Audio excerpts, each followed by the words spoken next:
warahmatullahi wabarakatuh. Salam sejahtera bagi kita semua.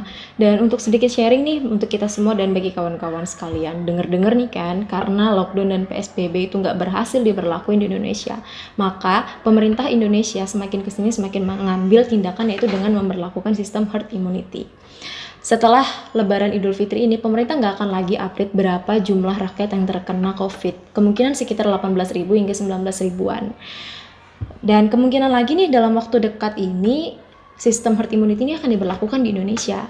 Dan herd immunity ini memiliki arti yaitu menyerahkan rakyat kepada seleksi alam. Di mana yang kuat akan bertahan, kemudian yang imunnya lemah akan meninggal dengan sendirinya. Dalam bahasa Jawa nih yang umum banget diketahui oleh kita semua yaitu urip yo karepmu, mati yo karepmu gitu kan. Nah, sedikit lagi nih sharing lebih lanjutnya mengenai herd immunity yang dilansir dari Al Jazeera pada 20 Maret 2020 bulan lalu.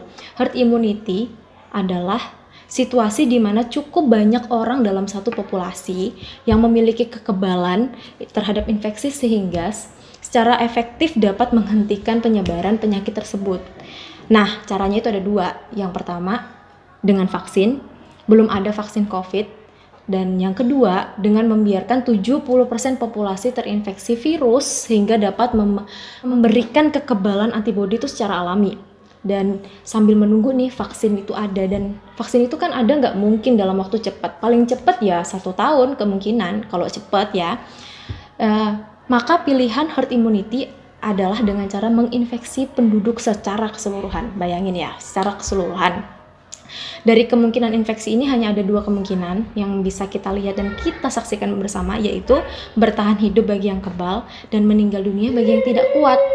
Nah, herd immunity yang pelan-pelan akan dilakukan atau meski nantinya nggak akan dibilang herd immunity, secara langsung tuh nggak akan pernah dibilang kalau ini nih lagi memperlakukan sistem herd immunity gitu kan. Tapi kita akan mulai merasakan keberadaannya. Yang sadar paham betul arahnya herd immunity dan yang nggak sadar akan berpikir bahwa COVID-19 ini udah berakhir, udah reda, udah hilang gitu kan. Padahal ya belum selesai gitu. Nah, herd immunity ini ala masyarakat dan warga plus 62. 1, pelan-pelan toko mall mulai dibuka.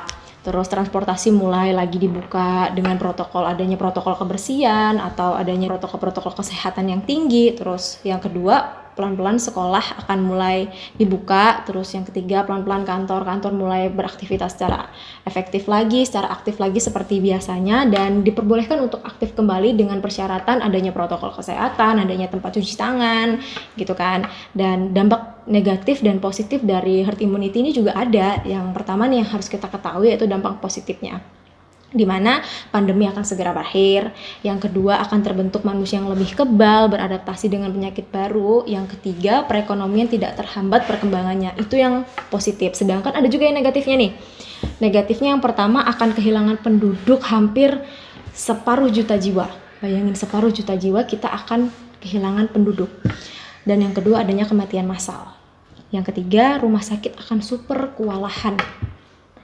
Lalu, manusia yang kuat dengan gaya hidup yang bagus, daya tahan tubuh yang baik, maka akan kebal dengan penyakit COVID ini. Dan sebaliknya, manusia yang tidak mempunyai sistem kekebalan tubuh, baik dengan faktor risiko penyakit penyerta, maka akan tereliminasi dan akan meninggal dengan sendirinya. Agar bisa bertahan menjadi salah satu bagian herd immunity, yang pertama harus kita lakukan yaitu ubah gaya hidup, mulai bersih, berolahraga, makan minum yang sehat, minum vitamin. Yang kedua, ubah lingkungan menjadi hidup lebih sehat, pakai masker, hindari kerumunan, sering cuci tangan, pakai masker, pakai hand sanitizer kemana-mana gitu kan. Dan juga menjaga lingkungan kita tuh agar tetap bersih gitu. Jadi di sini COVID itu mengajarin kita bagaimana kita tuh harus menjaga hygiene kita itu jadi lebih bersih, jadi manusia yang lebih bersih lagi, jadi rajin sebelum makan cuci tangan, habis makan cuci tangan, habis kemana-mana cuci tangan. Dan itulah hal yang harus kita lakukan ketika herd immunity ini diberlakukan di Indonesia. Umat manusia akan berevolusi, mengalami seleksi alam.